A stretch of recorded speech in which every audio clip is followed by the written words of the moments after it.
Halo teman-teman, assalamualaikum warahmatullahi wabarakatuh. Berjumpa lagi di channel Solusi Obat. Kali ini kita akan membahas atau menjelaskan obat yang namanya amoxicillin atau yang sering dikenal dengan amoxicillin ya teman-teman. Nah, seperti biasa ini adalah obatnya. Sebelum kita ke pembahasan, marilah kita bersolawat. Allahumma sholli ala sayyidina Muhammad wa ala sayyidina Muhammad. Insyaallah kita akan mendapatkan syafaatnya di hari akhir nanti. Amin ya rabbal alamin. Jadi teman-teman, apa sih kegunaan obat amoxicillin ini?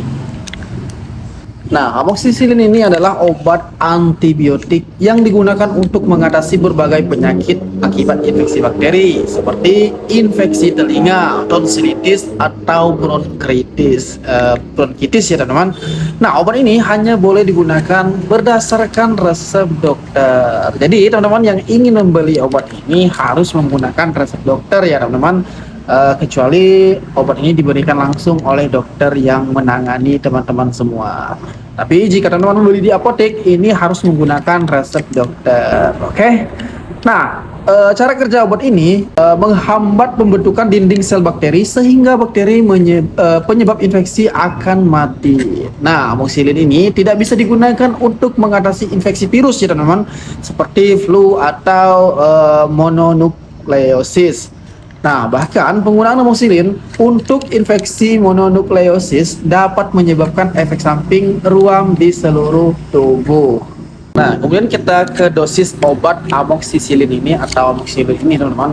Ada beberapa dosis yang perlu diperhatikan sesuai tujuan dan pengobatannya ya teman-teman, seperti untuk mengatasi sinusitis, otitis media, abses pada area mulut atau tenggorokan, infeksi saluran kemih berat, infeksi ginjal atau infeksi kulit. Itu biasanya dosis yang diberikan untuk dewasa dan anak-anak dengan berat badan kurang lebih 40 kg 250 sampai 500 mg di tiap 8 jam atau 500 sampai 1000 mg tiap 12 jam ya teman-teman. Nah, untuk infeksi berat dosisnya adalah 750 sampai 1000 mg tiap 8 jam. Untuk anak usia lebih dari 3 bulan dengan berat badan kurang dari 40 kg 20 sampai 90 mg per kilogram berat badan per harinya. Jadi itu tadi untuk tujuan mengatasi keluhan-keluhan yang saya sebutkan tadi ya teman-teman.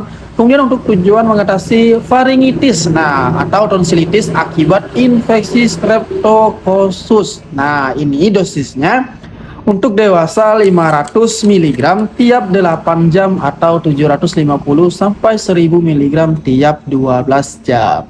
Untuk infeksi berat dosisnya sama ya teman-teman, 750 sampai 1000 mg tiap 8 jam selama 10 hari. Nah, untuk anak dengan berat badan kurang dari 40 kg itu dosisnya 40 sampai 90 mg per kilogram berat badan per hari yang bisa dibagi ke dalam beberapa kali pemberian. Nah, kemudian ada untuk mengatasi abses gigi. Itu dosisnya 3000 mg diberikan sebanyak 2 kali dengan jeda 8 jam antar dosis. Kemudian ada untuk menyembuhkan atau mengatasi luka lambung yang disebabkan bakteri, dewasa itu 750 sampai 1000 mg 2 kali sehari selama 7 sampai 14 hari. Obat akan dikonsumsi dengan antibiotik lain seperti metronidazole atau clarithromycin dan proton pump inhibitors seperti omeprazole atau lansoprazole. Nah teman-teman, dan ini sering terjadi di kehidupan masyarakat atau sering menimpa masyarakat sekitar seperti untuk mengatasi demam tifoid dan paratifoid. Nah, ini yang sering terjadi ya teman-teman.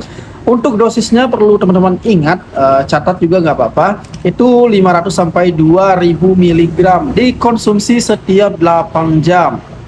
Nah, anak-anak dengan berat badan kurang dari 40 kg 100 mg per kilogram berat badan per hari dibagi menjadi 3 dosis. Nah, untuk dosis ini sangat penting di lingkungan sekitar ya teman-teman, karena demam tifoid ini sangat banyak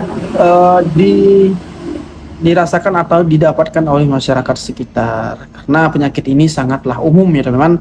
Nah, kemudian untuk mengatasi infeksi saluran kemih tanpa komplikasi. Ingat, tanpa komplikasi ya teman-teman. Nah, dewasa 3000 mg dosis kemudian diberikan kembali setelah 10 sampai 12 jam. Kemudian untuk mengatasi pneumonia itu dewasa 500 sampai 1000 dikonsumsi tiap 8 jam, anak usia lebih dari 3 bulan dengan berat badan 40 sampai 40 kg, 20 sampai 90 mg per kilogram berat badan per hari dibagi menjadi beberapa dosis. Nah, dan ini sering dirasakan anak-anak muda seperti wanita maupun pria ya teman-teman. Ini untuk mengatasi gonore yang diketahui sensitif terhadap amoxicillin. Gonore itu adalah bakteri ya teman-teman, bakteri yang disebabkan oleh berhubungan seksual. Nah, itu mengakibatkan seperti kencing nanah, kencing sakit, seperti itu ya teman-teman. Nah, untuk dosisnya itu 3000 mg dibagi sebagai dosis tunggal. Obat akan dikombinasikan dengan probenesid. Nah, untuk cara penggunaan obat ini atau amoxicillin ini sangatlah simpel. Teman-teman hanya ikuti saran dokter selama Anda menjalani pengobatan dengan amoxicillin. Pastikan untuk membaca petunjuk yang terdapat pada kemasan obat. Nah, jangan menambah atau mengurangi dosis tanpa persetujuan dokter. Amoxicillin sirup, tablet, atau kapsul bisa dikonsumsi sebelum atau sesudah makan. Namun, konsumsi obat bersama makanan dapat meningkatkan penyerapan obat dan mengurangi efek samping pada lambung. Nah, teman-teman, setiap obat itu tidak terlepas dari berbagai macam efek samping, dari yang ringan sampai yang berat. Nah, ada beberapa efek samping dari obat amoxicillin ini yang bisa muncul setelah menggunakannya, seperti perubahan rasa pada lidah, mual atau muntah, sakit kepala, diare, dan ruam. Nah, konsultasi dengan dokter jika efek samping tersebut tidak kunjung membaik atau tidak kunjung mereda atau semakin parah. Segera temui dokter jika teman-teman mengalami reaksi alergi obat atau efek samping yang lebih serius seperti mudah memar atau pendarahan yang tidak jelas penyebabnya, diare berat yang tidak kunjung reda, tinja berdarah atau kram perut yang berat, demam atau sakit tenggorokan yang tidak membaik, kulit atau bagian putih mata menguning atau penyakit kuning ya teman-teman. Nah, kemudian efek samping urin berwarna gelap. Nah, jadi teman-teman jika mengidap efek samping seperti itu teman-teman silakan langsung ke dokter sehingga bisa ditangani secara serius. Oke teman-teman, sahabat solusi obat, mungkin itu sedikit penjelasan tentang antibiotik amoxicillin ini atau amoxicillin yang sering kita dengar ya teman-teman. Semoga bermanfaat bagi teman-teman yang membutuhkan informasi tentang obat-obatan. Jangan lupa dukung channel ini dengan cara like, komen, dan share ya teman-teman. Subscribe juga jangan lupa, karena dengan bantuan teman-teman saya akan lebih bersemangat untuk membuat edukasi atau penjelasan tentang obat-obatan seperti ini. Semoga bermanfaat. Salam sehat untuk semuanya. Wassalamualaikum warahmatullahi wabarakatuh.